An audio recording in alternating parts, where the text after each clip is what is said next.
بسم اللہ الرحمن الرحیم الحمد للہ والصلاة والسلام علی سیدنا محمد وعلی آلہ واصحابہ اجمعین الحمد للہ والصلاة والسلام علی سیدنا محمد وعلی آلہ واصحابہ اجمعین اما بعد فاعوذ باللہ من الشیطان الرجیم بسم اللہ الرحمن الرحیم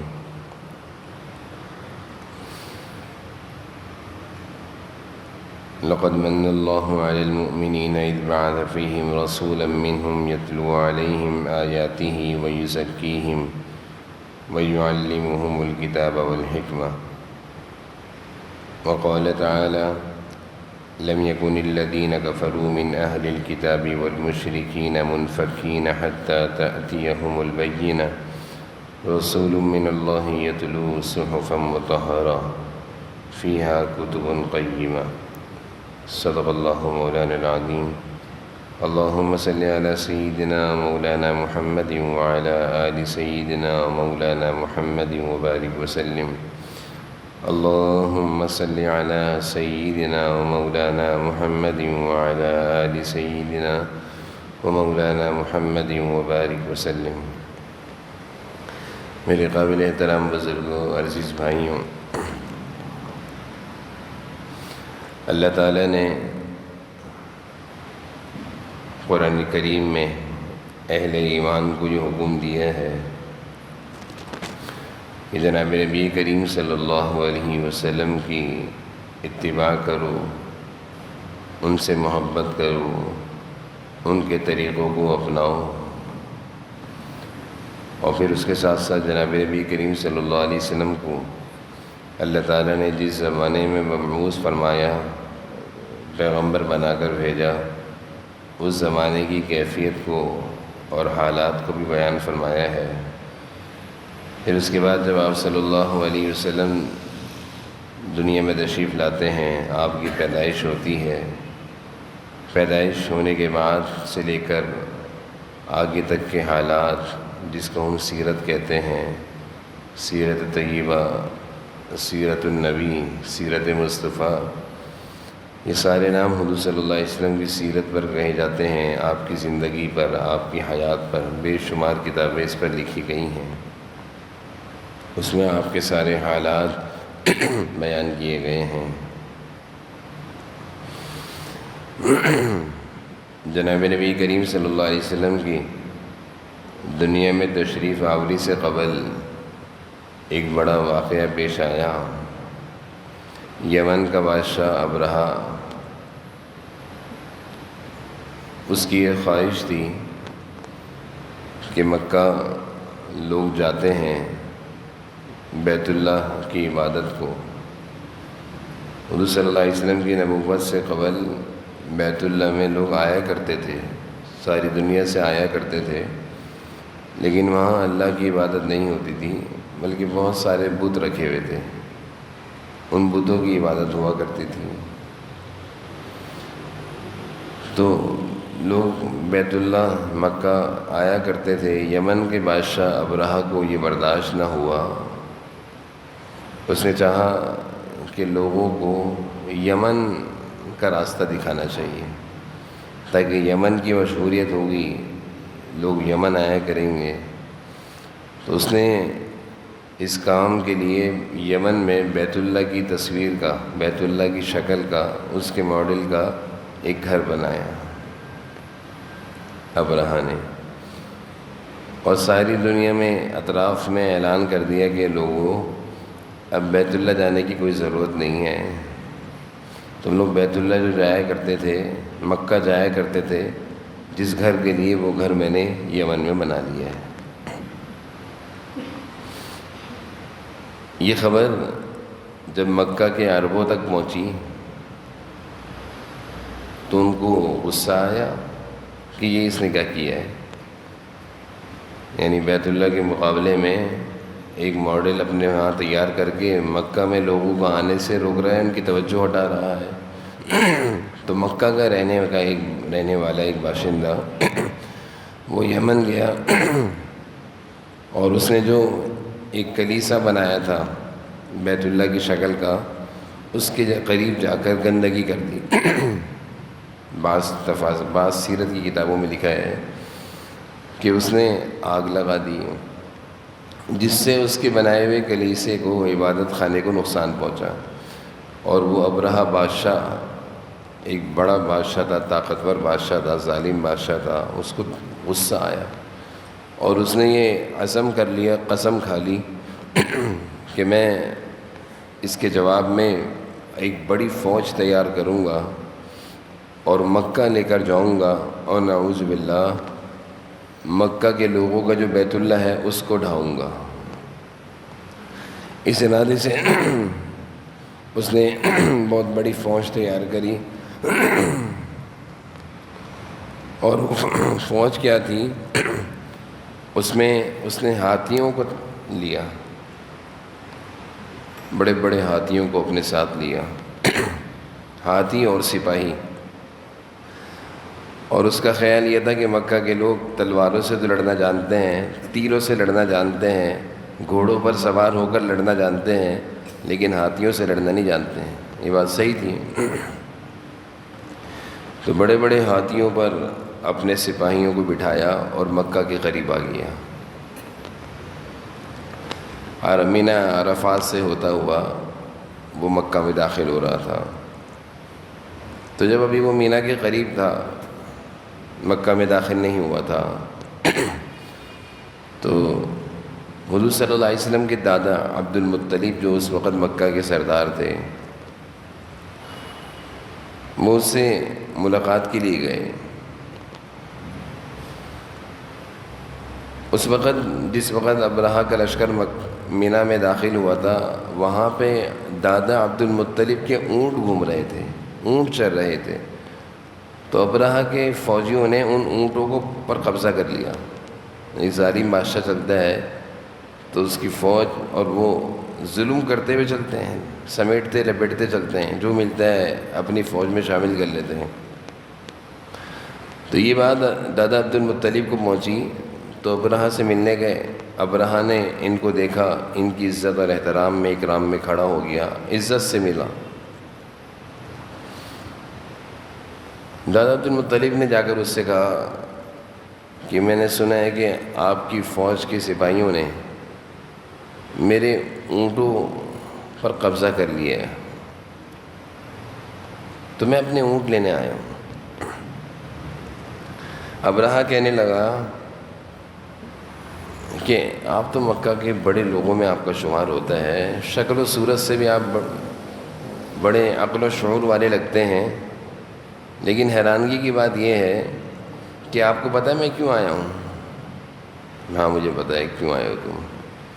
تو آپ کو تو چاہیے تھا مجھ سے اپنے اونٹوں کی بات کے علاوہ بیت اللہ کی بات کرتے ہیں کہ ابرہہ اس ارادے سے پیچھے ہٹ جاؤ، چھوڑ دو، غلطی ہو گئی، یہ کرو، لیکن آپ نے تو بیت اللہ کے لیے کوئی بات ہی نہیں کری، اور آ کر اپنے اونٹوں کی بات کر رہے ہیں۔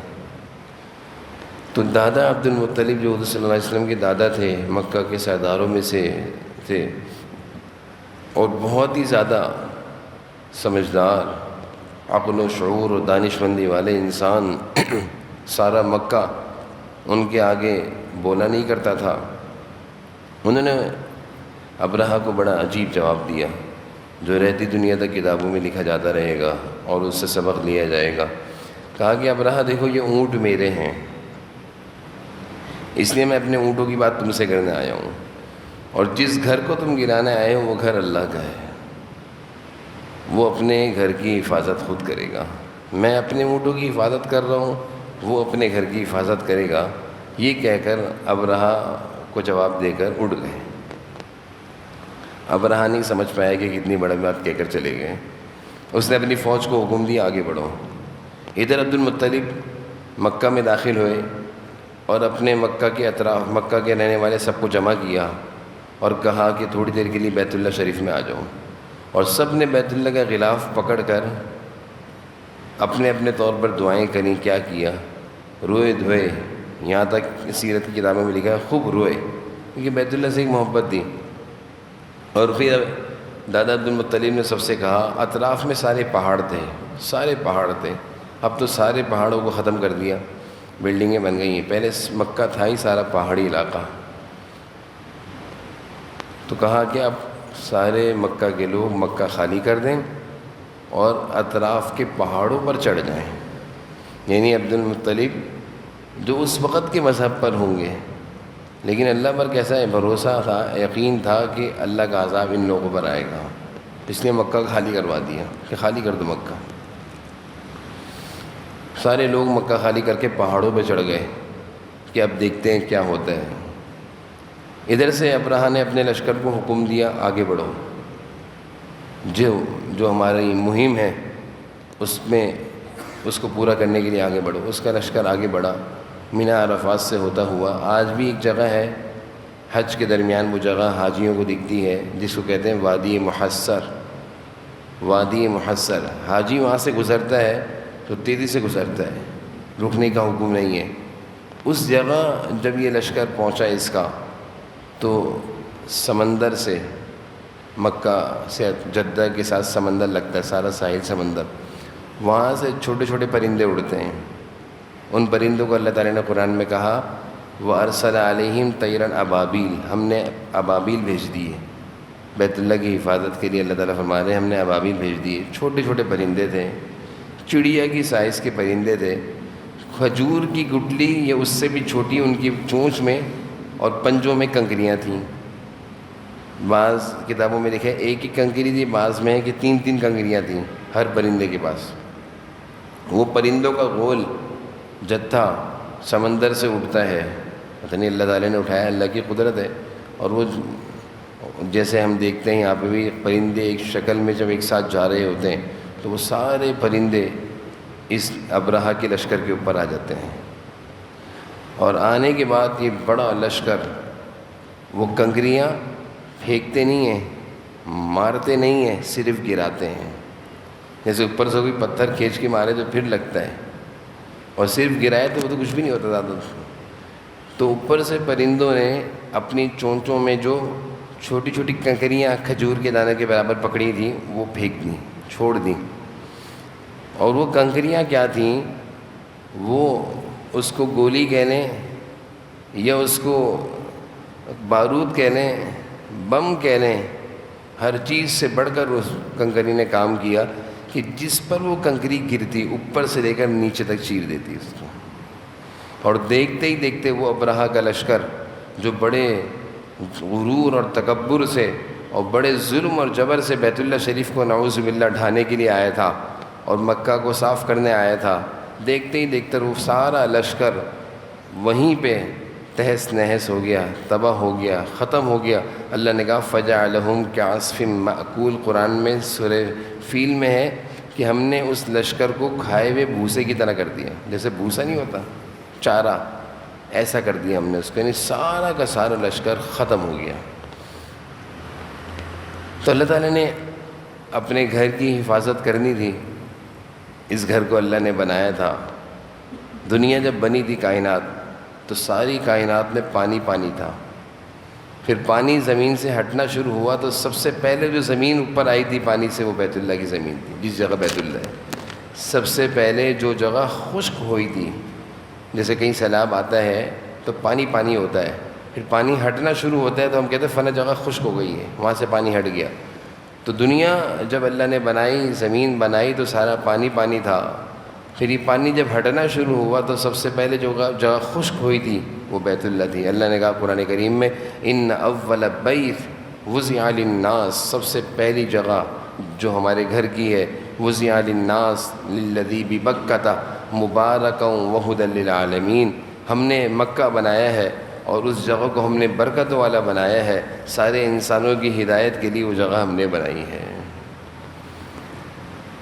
تو اس طرح اللہ تعالیٰ نے بیت اللہ کی شریف کی حفاظت کری. اس واقعے کے 45 دن بعد اور 40 دن بعد بعض روایت میں آتا ہے جناب نبی کریم صلی اللہ علیہ وسلم کی دنیا میں پیدائش ہوئی. واقعہ فیل کے 40 دن بعد یا 45 دن بعد جناب نبی کریم صلی اللہ علیہ وسلم دنیا میں تشریف لائے. آپ کی آمد سے قبل ہی آپ کے والد حضرت عبداللہ کا انتقال ہو چکا تھا. اس لیے کہا جاتا ہے آپ یتیم تھے. فَأَمَّا الْيَتِيمُ، اللہ فرما رہے ہیں آپ یتیم تھے، فَلَا تَقْهَرْ، ہم نے آپ کو چھوڑا نہیں، ہم نے آپ کی پوری طریقے سے کفالت کری۔ قرآن میں اللہ تعالیٰ فرما رہے ہیں۔ تو آپ کی ولادت سے قبل ہی آپ ابھی مادر شکم میں تھے، اپنی والدہ کے ساتھ تھے، دنیا میں نہیں آئے تھے، والد صاحب دنیا سے چلے گئے تھے۔ آپ دنیا میں جب آئے، آنے کے بعد بہت ساری برکتوں کا ظہور ہوا، بہت ساری رحمتوں کا ظہور ہوا۔ دادا عبد المطلب آپ کی پیدائش کا سن کر آپ کے گھر آئے اور آپ کو آپ کی والدہ حضرت آمنہ سے اپنے گود میں لیا۔ آپ کا چہرہ چمک رہا تھا۔ دنیا میں جیسے آپ کی پیدائش ہوئی تو بہت سارے ایسے واقعات بھی پیش آئے جس سے قیصر و کسریٰ حکومت وہ بھی ہل گئی کہ ان کی وہ آگ جو برسوں سے سالوں سے چل رہی تھی اور وہ کنگن جو برسوں سے ان کے پاس محفوظ تھے، وہ آگ بھی بجھی، وہ کنگن بھی گرے اور وہ بہت سارے واقعات پیش آئے۔ وہ حیران ہو گئے کہ دنیا میں ایسا کیا ہوا کہ ہماری آگ آج تک نہیں بجھی، آج ایسا کیا ہوا کہ اتنے سالوں سے لگی ہوئی آگ بجھ گئی، کنگن گر گئے۔ کچھ دنیا میں نیا واقعہ پیش آیا۔ وہ کیا تھا؟ جناب نبی کریم صلی اللہ علیہ وسلم کی دنیا میں آمد تھی، ولادت تھی، کہ جس ولادت سے اور جس کی آپ کی آمد سے اللہ تعالیٰ نے دنیا سے شرک و بدعات کو ختم کرنا تھا اور یہودیت کو، مجوسیت کو اور بتوں کی عبادت کو اللہ تعالیٰ نے ختم کرنا تھا۔ آپ کی ولادت کے چند دنوں بعد آپ کے دادا عبد المطلب نے آپ کا نام رکھا اور کہا میں ایسا نام رکھوں گا جو کسی کا نام نہیں ہوگا۔ چنانچہ محمد نام آپ صلی اللہ علیہ وسلم کا رکھا گیا۔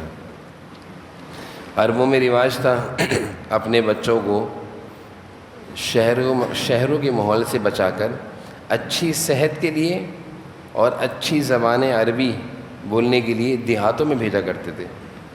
تو دیہاتوں کی عورتیں شہروں میں آیا کرتی تھیں بچوں کو لینے کے لیے، پیسے لیا کرتی تھیں اور بچوں کو لے جایا کرتی تھی 2 سال اور 4 سال کے کانٹریکٹ پر، اور وہ بچوں کو پالا بھی کرتی تھی، اچھی پرورش کیا کرتی تھی، اچھا ماحول دیا کرتی تھی اور اچھی زبان، عربی زبان، فصیح زبان سکھایا کرتی تھی۔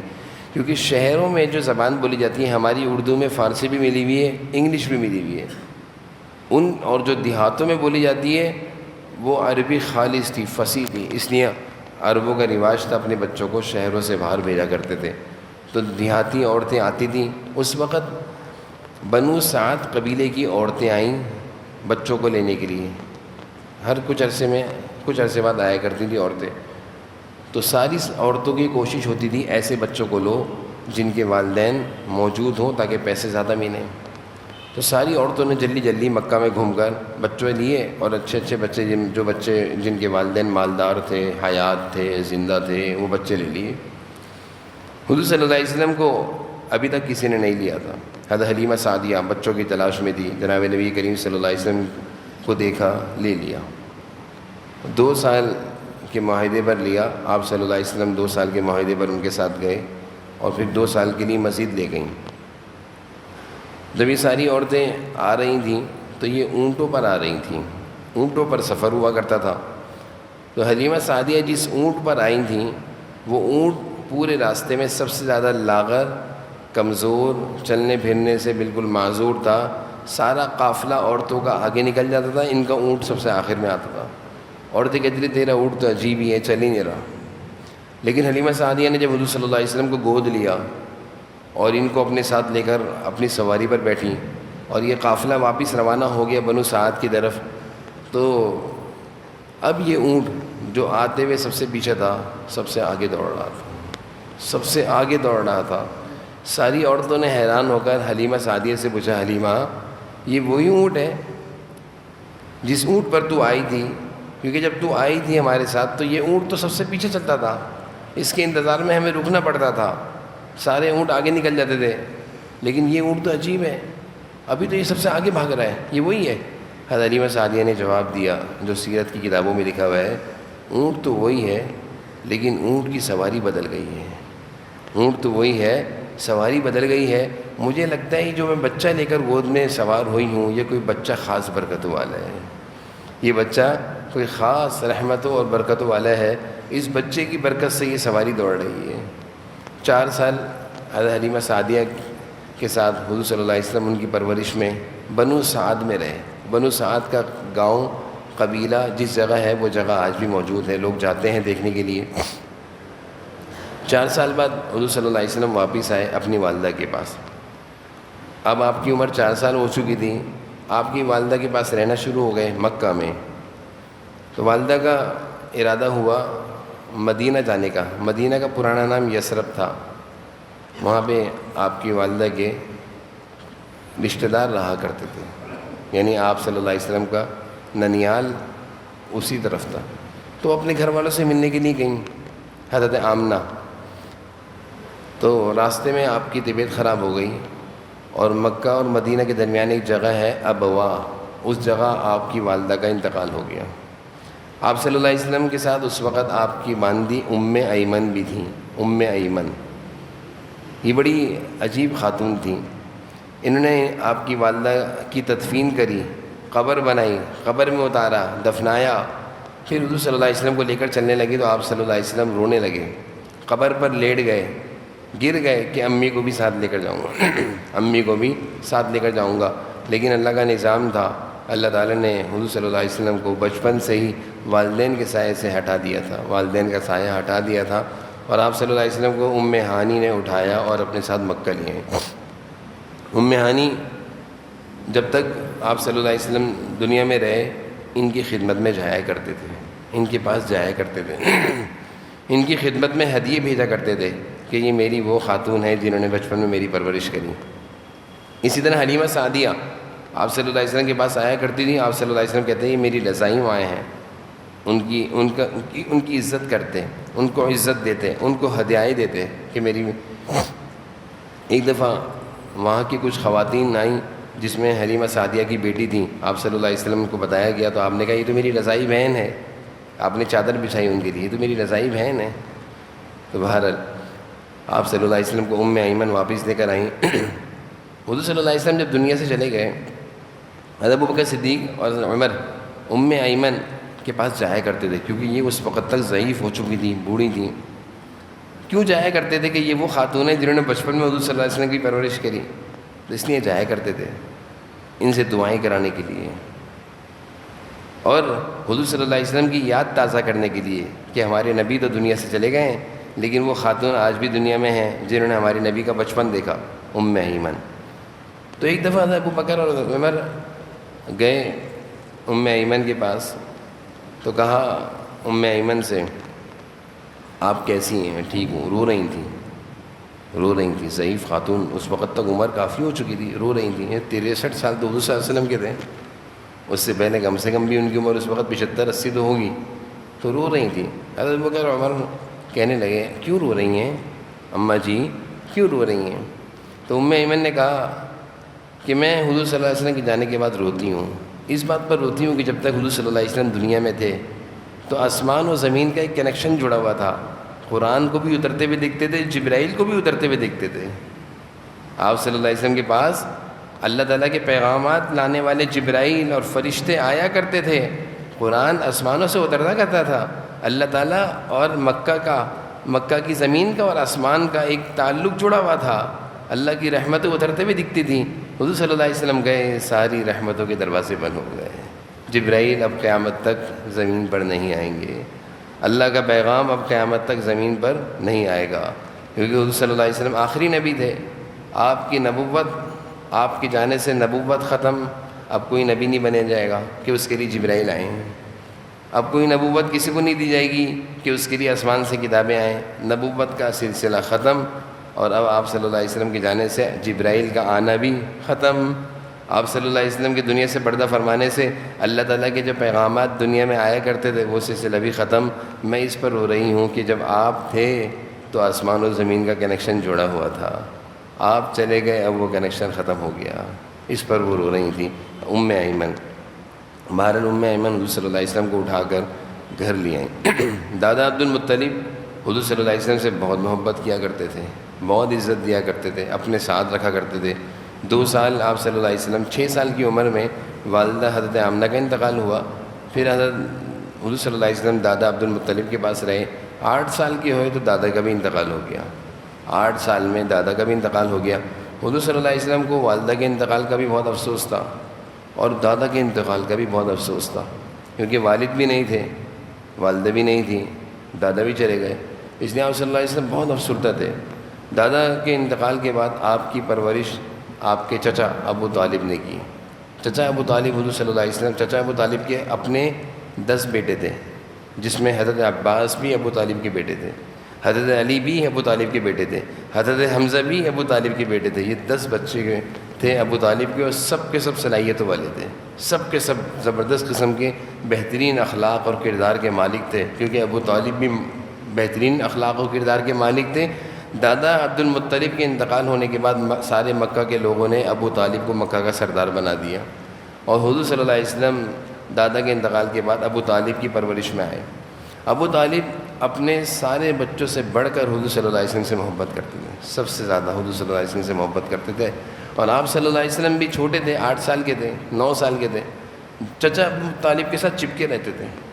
یہ بھی بچوں میں خوبی ہونی چاہیے، بڑوں کے ساتھ رہنا، بڑوں کے ساتھ رہنا۔ آج کل کے بچے بڑوں سے دور ہوتے ہیں، بڑوں کو بھی بچوں کے پاس بیٹھنے کی توفیق، بچوں کو اپنے پاس بٹھانے کا موقع نہیں ملتا۔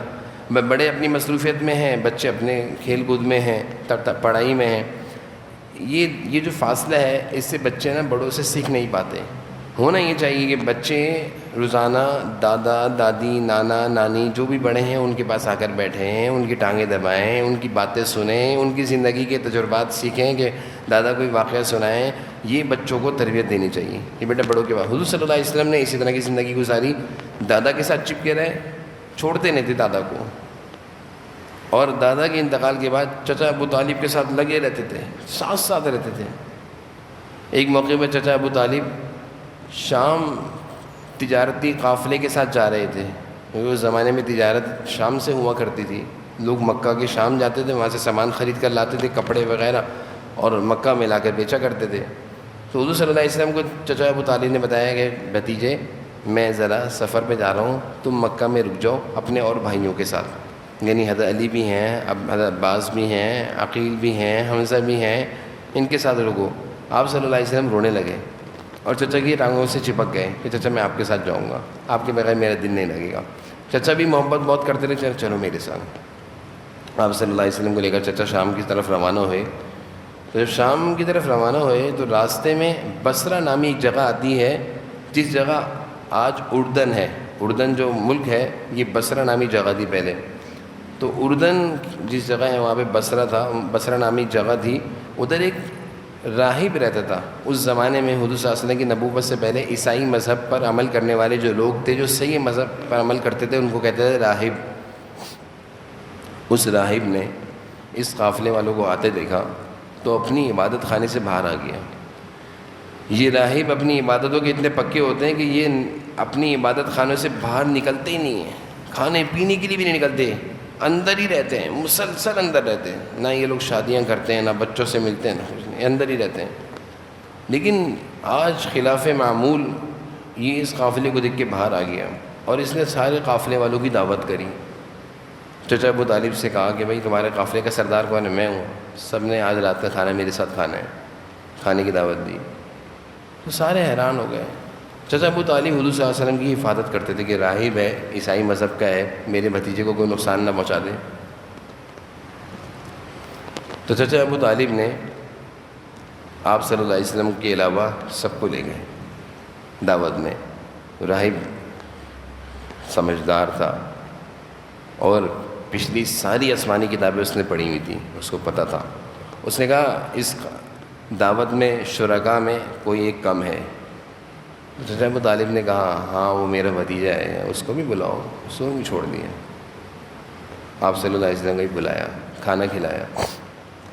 اس راہب سے سوال کیا کہ آپ تو اپنی عبادت خانے میں اندر رہتے ہیں، برسوں یا سالوں سے آپ باہر نہیں نکلتے، دن ہو یا رات ہو، ہفتہ ہو مہینہ ہو، آپ تو نکلتے نہیں باہر، یہ خلاف معمول آپ اس قافلے کی وجہ سے باہر کیوں آئے؟ کسی کی دعوت کیا آپ کسی کا کھاتے نہیں ہیں، نہ کسی کو کھلاتے ہیں، نہ کسی کا کھاتے ہیں، نہ کسی کو کھلاتے ہیں، نہ اپنے عبادت خانے میں کسی کو آنے دیتے ہیں، اور اس پورے قافلے کے لوگوں کو آپ نے دعوت دے کر اندر بلا لیا، ایسا کیا ان کے اندر دیکھا؟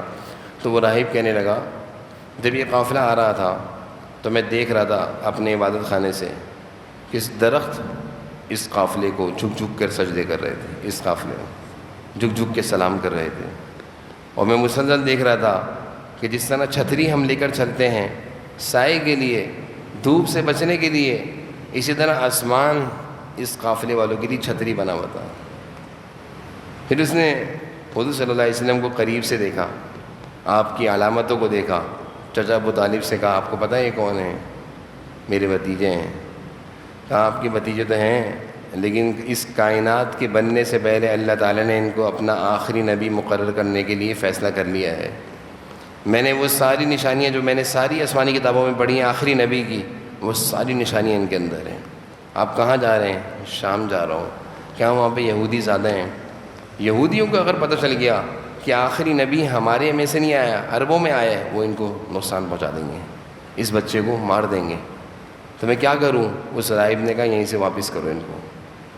چچا ابو طالب نے فوری طور پر، حضور صلی اللہ علیہ وسلم کی فکر بہت تھی، فوری طور پر کچھ لوگوں کے ساتھ حضور صلی اللہ علیہ وسلم کو واپس مکہ بھجوا دیا، اس راہب کی پیشن گوئی پر کہ یہ ابھی آپ صلی اللہ علیہ وسلم کی نبوت نہیں ہوئی ہے، ابھی تو 8-10 سال کے ہیں، کسی کو نہیں پتہ یہ آگے چل کر اللہ کے نبی بنیں گے۔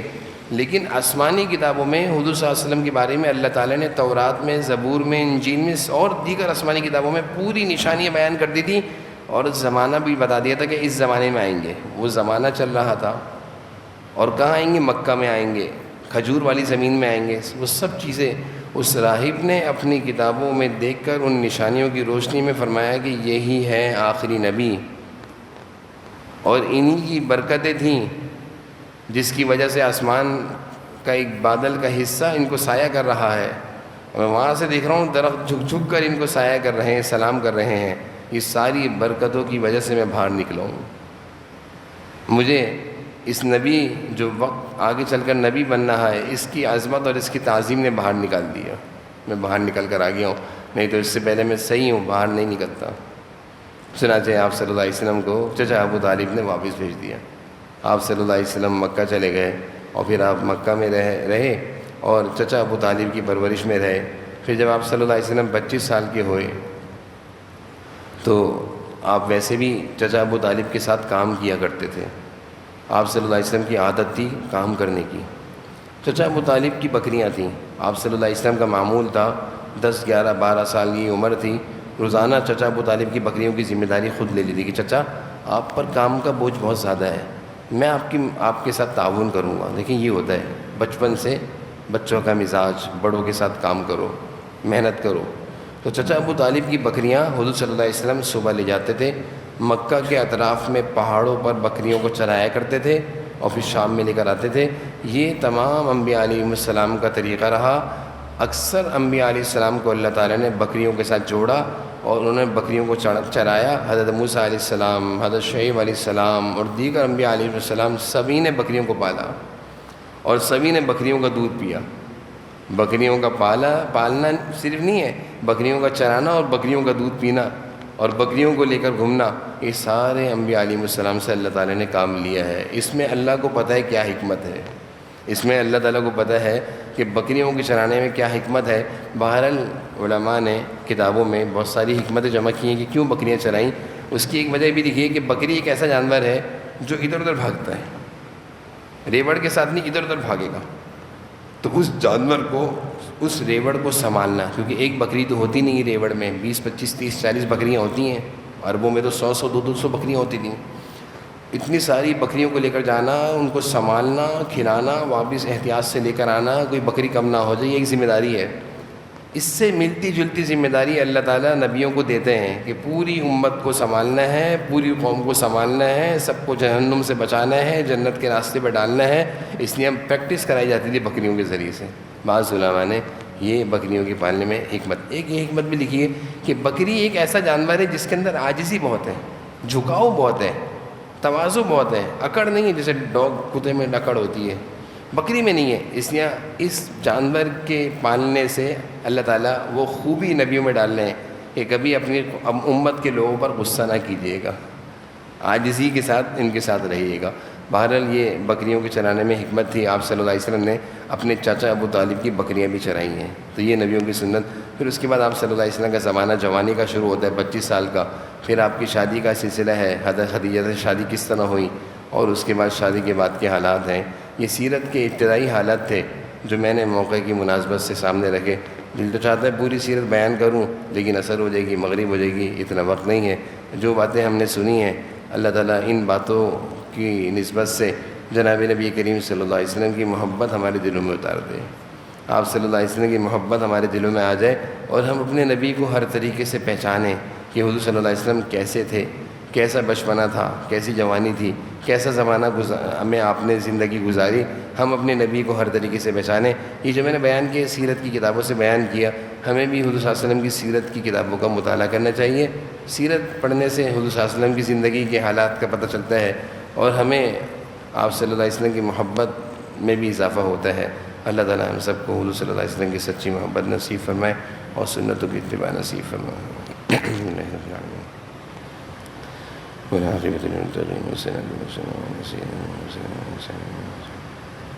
یا اللہ ہمارے اس وقت کے جمع ہونے کو، کہنے سننے کو اپنی بارگاہ میں قبول فرما لیجیے۔ جو کچھ باتیں کہیں سنی یا اللہ ہم سب کو ان باتوں کی برکت سے حضور صلی اللہ علیہ وسلم کی محبت نصیب فرما دیجیے۔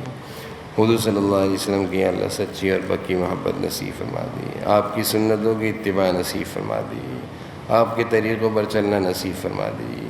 آپ نے یا اللہ جو تکالیف برداشت کی ہیں اپنی امت کے خاطر، اللہ ہمیں ان تکلیفوں کا احساس نصیب فرما، اور آپ صلی اللہ علیہ وسلم جو چاہتے تھے اپنی امت کے لیے کہ ساری امت دین اور اسلام کے مطابق زندگی گزارنے والے بن جائیں، اللہ کی مرضیات پر چلنے والے بن جائیں، اللہ ہم سب کو حضور صلی اللہ علیہ وسلم کی چاہت کے مطابق اللہ کے احکامات کو پورا کرنے والا بنا دیے۔ یا اللہ اپنے احکامات حضور صلی اللہ علیہ وسلم کے طریقوں پر زندگی گزارنے کی توفیق نصیب فرما، عافیت، خیر، خوشیاں، برکتیں نصیب فرما، ہر طرح کے غم، دکھ، صدموں سے ہم سب کی حفاظت فرما۔ یا اللہ عافیت والی، خیر والی زندگی نصیب فرما، بیماریاں، پریشانیوں کی زندگی سے ہم سب کی حفاظت فرما۔ ربنا تقبل منا انک انت السمیع العلیم وتب علینا انک انت التواب الرحیم۔